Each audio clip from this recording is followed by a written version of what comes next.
CHAPTER XIII It was not until the night of our first day on the south bank of the river that we discovered the Fire People. What must have been a band of wandering hunters went into camp not far from the tree in which Lop Ear and I had elected to roost for the night. The voices of the Fire People at first alarmed us, but later, when darkness had come, we were attracted by the fire. We crept cautiously and silently from tree to tree till we got a good view of the scene. In an open space among the trees, near to the river, the fire was burning. About it were half a dozen Fire Men. Lop Ear clutched me suddenly, and I could feel him tremble. I looked more closely and saw the wizened little old hunter who had shot Broken Tooth out of the tree years before. When he got up and walked about, throwing fresh wood upon the fire, I saw that he limped with his crippled leg. Whatever it was a permanent injury.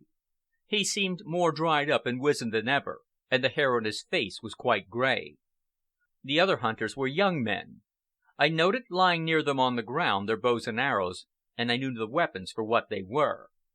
The Fire Men wore animal skins around their waists and across their shoulders. Their arms and legs, however, were bare, and they wore no footgear. As I have said before, they were not quite so hairy as we of the Folk. They did not have large heads, and between them and the Folk there was very little difference in the degree of slant of the head back from the eyes. They were less stooped than we, less springy in their movements. Their backbones and hips and knee joints seemed more rigid. Their arms were not so long as ours either, and I did not notice that they ever balanced themselves when they walked by touching the ground on either side with their hands. Also, their muscles were more rounded and symmetrical than ours, and their faces were more pleasing. Their nose orifices opened downward. Likewise, the bridges of their noses were more developed, did not look so squat nor crushed as ours. Their lips were less flabby and pendant, and their eye teeth did not look so much like fangs. However, they were quite as thin-hipped as we, and did not weigh much more.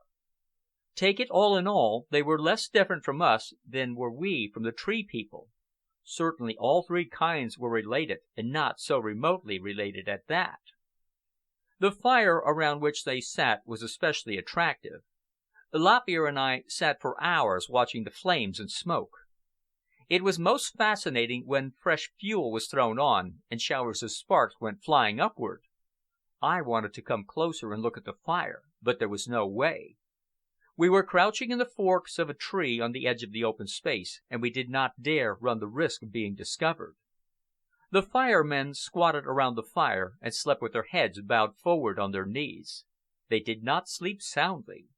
Their ears twitched in their sleep, and they were restless. Every little while one or another got up and threw more wood upon the fire. About the circle of light in the forest, in the darkness beyond, roamed hunting animals. Lop Ear and I could tell them by their sounds. There were wild dogs and a hyena, and for a time there was a great yelping and snarling that awakened on the instant the whole circle of sleeping Fire Men. Once a lion and a lioness stood beneath our tree and gazed out with bristling hair and blinking eyes. The lion licked his chops and was nervous with eagerness, as if he wanted to go forward and make a meal. But the lioness was more cautious. It was she that discovered us, and the pair stood and looked up at us, silently, with twitching, scenting nostrils. Then they growled, looked once again at the fire, and turned away into the forest.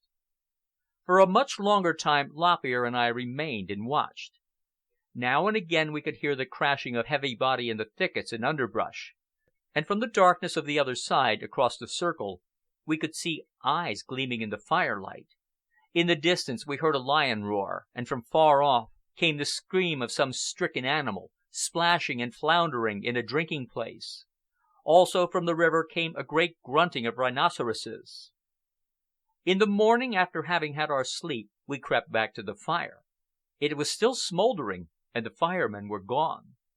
We made a circle through the forest to make sure, and then we ran to the fire. I wanted to see what it was like, and between thumb and finger I picked up a glowing coal. My cry of pain and fear as I dropped it stampeded Lop Ear into the trees, and his flight frightened me after him.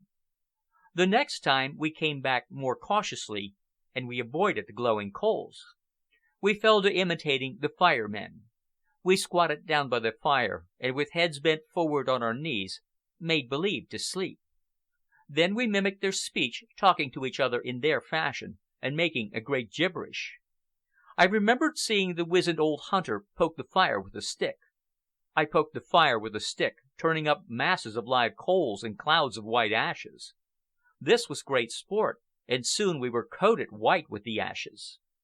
It was inevitable that we should imitate the Fire Men in replenishing the fire. We tried it first with small pieces of wood. It was a success. The wood flamed up and crackled, and we danced and gibbered with delight. Then we began to throw on larger pieces of wood.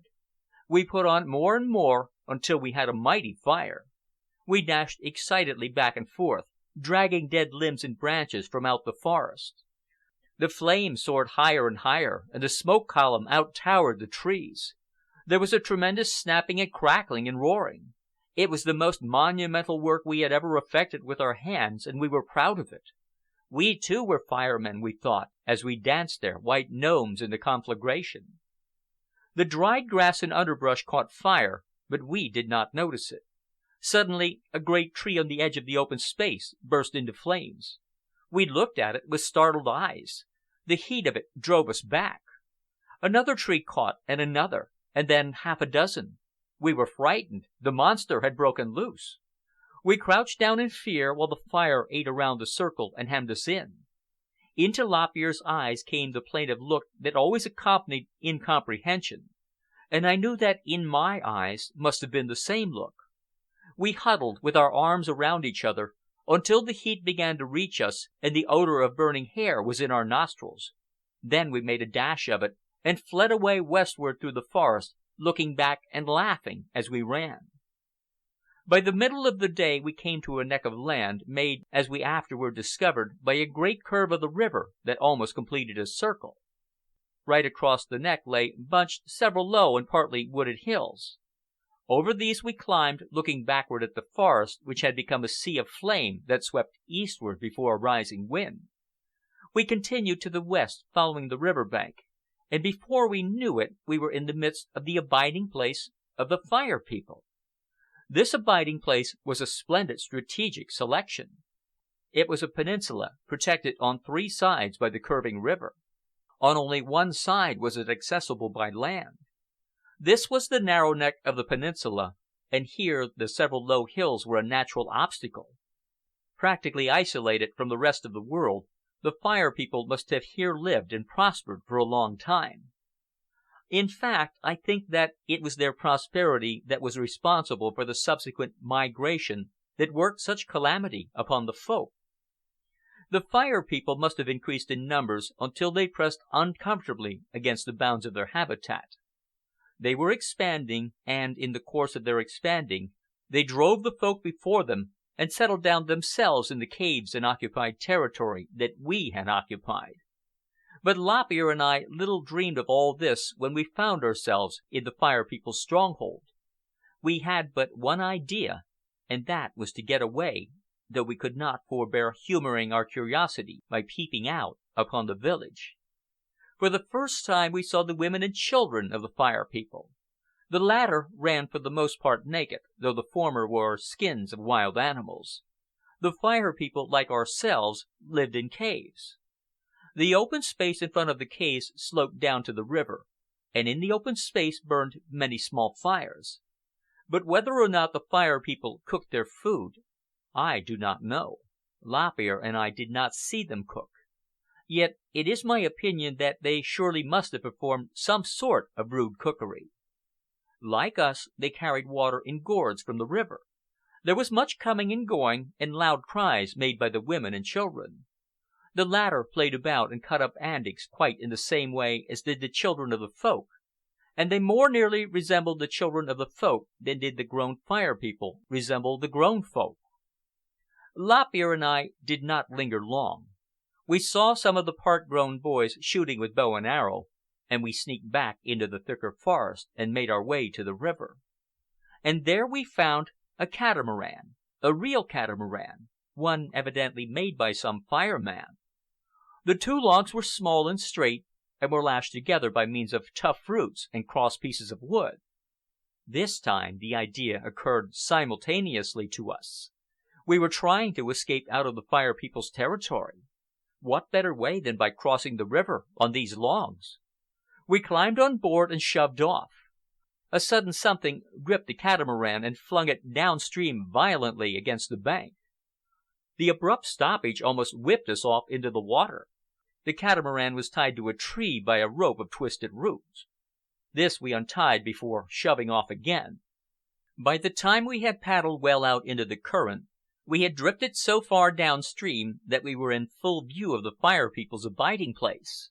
So occupied were we with our paddling, our eyes fixed upon the other bank, that we knew nothing until aroused by a yell from the shore. We looked around. There were the Fire People, many of them, looking at us and pointing at us, and more were crawling out of the caves. We sat up to watch, and forgot all about paddling. There was a great hullabaloo on the shore. Some of the Fire Men discharged their bows at us, and a few of the arrows fell near us, but the range was too great. It was a great day for Lop Ear and me.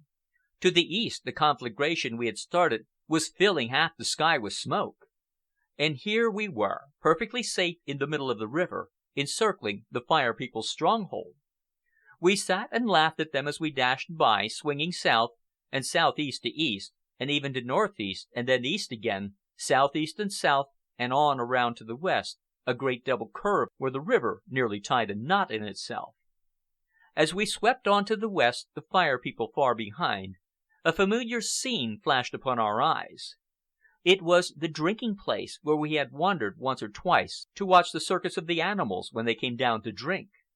Beyond it, we knew, was the carrot patch, and beyond that the caves and the abiding place of the horde.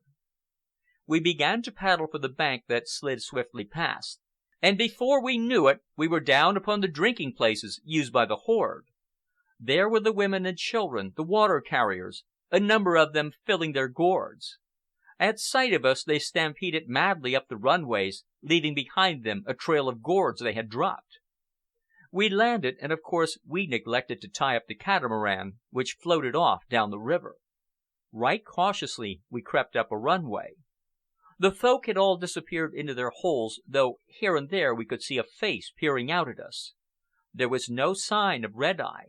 We were home again, and that night we slept in our own little cave high up on the cliff, though first we had to evict a couple of pugnacious youngsters who had taken possession. End of chapter 13. Chapter 14. The months came and went. The drama and tragedy of the future were yet to come upon the stage, and in the meantime we pounded nuts and lived. It was a good year, I remember, for nuts. We used to fill gourds with nuts and carry them to the pounding places. We placed them in depressions in the rock, and, with a piece of rock in our hands, we cracked them and ate them as we cracked. It was the fall of the year when Lop Ear and I returned from our long adventure journey, and the winter that followed was mild. I made frequent trips to the neighborhood of my old home tree, and frequently I searched the whole territory that lay between the blueberry swamp and the mouth of the slough where Lop Ear and I had learned navigation, but no clue could I get of the Swift One. She had disappeared, and I wanted her. I was impelled by that hunger which I have mentioned, and which was akin to physical hunger, albeit it came often upon me when my stomach was full. But all my search was in vain. Life was not monotonous at the caves, however. There was Red Eye to be considered. Lop Ear and I never knew a moment's peace except when we were in our own little cave. In spite of the enlargement of the entrance we had made, it was still a tight squeeze for us to get in. And though from time to time we continued to enlarge, it was still too small for Red Eye's monstrous body. But he never stormed our cave again. He had learned the lesson well, and he carried on his neck a bulging lump to show where I had hit him with the rock. This lump never went away, and it was prominent enough to be seen at a distance. I often took great delight in watching that evidence of my handiwork, and sometimes, when I was myself assuredly safe, the sight of it caused me to laugh. While the other folk would not have come to our rescue had Red Eye proceeded to tear Lop Ear and me to pieces before their eyes, nevertheless they sympathized with us. Possibly it was not sympathy, but the way they expressed their hatred for Red Eye. At any rate, they always warned us of his approach. Whether in the forest, at the drinking places, or in the open space before the caves, they were always quick to warn us. Thus we had the advantage of many eyes in our feud with Red Eye, the atavism. Once he nearly got me. It was early in the morning, and the Folk were not yet up. The surprise was complete. I was cut off from the way up the cliff to my cave. Before I knew it, I had dashed into the double cave, the cave where Lop Ear had first eluded me long years before, and where old Saber Tooth had come to discomfiture when he pursued the two Folk. By the time I had got through the connecting passage between the two caves, I discovered that Red Eye was not following me. The next moment he charged into the cave from the outside. I slipped back through the passage, and he charged out and around and in upon me again. I merely repeated my performance of slipping through the passage. He kept me there half a day before he gave up. After that, when Lop Ear and I were reasonably sure of gaining the double cave, we did not retreat up the cliff to our own cave when Red Eye came upon the scene. All we did was to keep an eye on him and see that he did not cut across our line of retreat. It was during this winter that Red Eye killed his latest wife with abuse and repeated beatings. I have called him an atavism, but in this he was worse than an atavism, for the males of the lower animals do not maltreat and murder their mates. In this I take it that Red Eye, in spite of his tremendous atavistic tendencies, foreshadowed the coming of man, for it is the males of the human species only that murder their mates. As was to be expected, with the doing away of one wife, Red Eye proceeded to get another. He decided upon the Singing One. She was the granddaughter of old Marrow Bone, and the daughter of the Hairless One. She was a young thing, greatly given to singing at the mouth of her cave in the twilight, and she had but recently mated with Crooked Leg. He was a quiet individual, molesting no one, and not given to bickering with his fellows. He was no fighter, anyway. He was small and lean, and not so active on his legs as the rest of us. Red Eye never committed a more outrageous deed. It was in the quiet at the end of the day, when we began to congregate in the open space before climbing into our caves. Suddenly the Singing One dashed up a runway from a drinking place, pursued by Red Eye. She ran to her husband. Poor little Crooked Leg was terribly scared. But he was a hero. He knew that death was upon him, yet he did not run away. He stood up and chattered, bristled, and showed his teeth. Red Eye roared with rage. It was an offense to him that any of the Folk should dare to withstand him. His hand shot out and clutched Crooked Leg by the neck. The latter sank his teeth into Red Eye's arm. But the next moment, with a broken neck, Crooked Leg was floundering and squirming on the ground. The Singing One screeched and gibbered. Red Eye seized her by the hair of her head and dragged her towards his cave. He handled her roughly when the climb began, and he dragged and hauled her up into the cave. We were very angry, insanely, vociferously angry. Beating our chests, bristling and gnashing our teeth, we gathered together in our rage. We felt the prod of gregarious instinct, the drawing together as though for united action, the impulse toward cooperation. In dim ways, this need for united action was impressed upon us. But there was no way to achieve it because there was no way to express it. We did not turn to, all of us, and destroy Red Eye, because we lacked a vocabulary. We were vaguely thinking thoughts for which there were no thought symbols. These thought symbols were yet to be slowly and painfully invented. We tried to freight sound with the vague thoughts that flitted like shadows through our consciousness. The Hairless One began to chatter loudly. By his noises he expressed anger against Red Eye and desired to hurt Red Eye. Thus far he got, and thus far we understood. But when he tried to express the cooperative impulse that stirred within him, his noises became gibberish. Then Big Face, with brow bristling and chest pounding, began to chatter. One after another of us joined in the orgy of rage, until even old Marrow Bone was mumbling and spluttering with his cracked voice and withered lips. Someone seized a stick and began pounding a log. In a moment he had struck a rhythm. Unconsciously our yells and exclamations yielded to this rhythm. It had a soothing effect upon us, and before we knew it, our rage forgotten, we were in the full swing of a hee-hee council. These hee-hee councils splendidly illustrate the inconsecutiveness and inconsequentiality of the Folk. Here we were, drawn together by mutual rage and the impulse toward cooperation, led off into forgetfulness by the establishment of a rude rhythm. We were sociable and gregarious, and these singing and laughing councils satisfied us. In ways, the hee-hee council was an adumbration of the councils of primitive man and of the great national assemblies and international conventions of latter-day man. But we Folk of the Younger World lacked speech, and whenever we were so drawn together, we precipitated babble, out of which arose a unanimity of rhythm that contained within itself the essentials of art yet to come. It was art nascent. There was nothing long continued about these rhythms that we struck. A rhythm was soon lost, and pandemonium reigned until we could find the rhythm again or start a new one. Sometimes half a dozen rhythms would be swinging simultaneously, each rhythm backed by a group that strove ardently to drown out the other rhythms.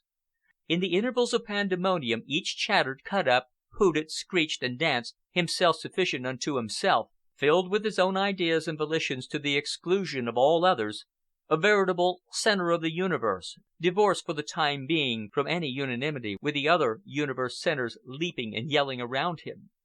Then would come the rhythm, a clapping of the hands, the beating of a stick upon a log, the example of one that leaped with repetitions, or the chanting of one that uttered explosively and regularly with inflection that rose and fell. A bang, a bang, a bang, a bang. One after another of the self-centered Folk would yield to it, and soon all would be dancing or chatting in chorus. Ha ha, ha ha, ha ha, was one of our favorite choruses, and another was Iwa, Iwa, Iwa ha. And so, with mad antics, leaping, reeling, and overbalancing, we danced and sang in the somber twilight of the primeval world, inducing forgetfulness, achieving unanimity, and working ourselves up into sensuous frenzy. And so it was that our rage against Red Eye was soothed away by art, and we screamed the wild choruses of the hee-hee council until the night warned us of its terrors, and we crept away to our holes in the rocks, calling softly to one another, while the stars came out and darkness settled down. We were only afraid of the dark. We had no germs of religion, no conceptions of an unseen world. We knew only the real world, and the things we feared were the real things, the concrete dangers, the flesh and blood animals that preyed. It was they that made us afraid of the dark, for darkness was the time of the hunting animals. It was then that they came out of their lairs and pounced upon one from the dark wherein they lurked invisible. Possibly it was out of this fear of the real denizens of the dark that the fear of the unreal denizens was later to develop and to culminate in a whole and mighty unseen world. As imagination grew, it is likely that the fear of death increased until the Folk that were to come projected this fear into the dark and peopled it with spirits. I think the Fire People had already begun to be afraid of the dark in this fashion, but the reasons we Folk had for breaking up our hee-hee councils and fleeing to our holes were old Saber-Tooth, the lions and the jackals, the wild dogs and the wolves, and all the hungry, meat-eating breeds. End of chapter 14. Recording by Tom Weiss, Tom'sAudiobooks.com.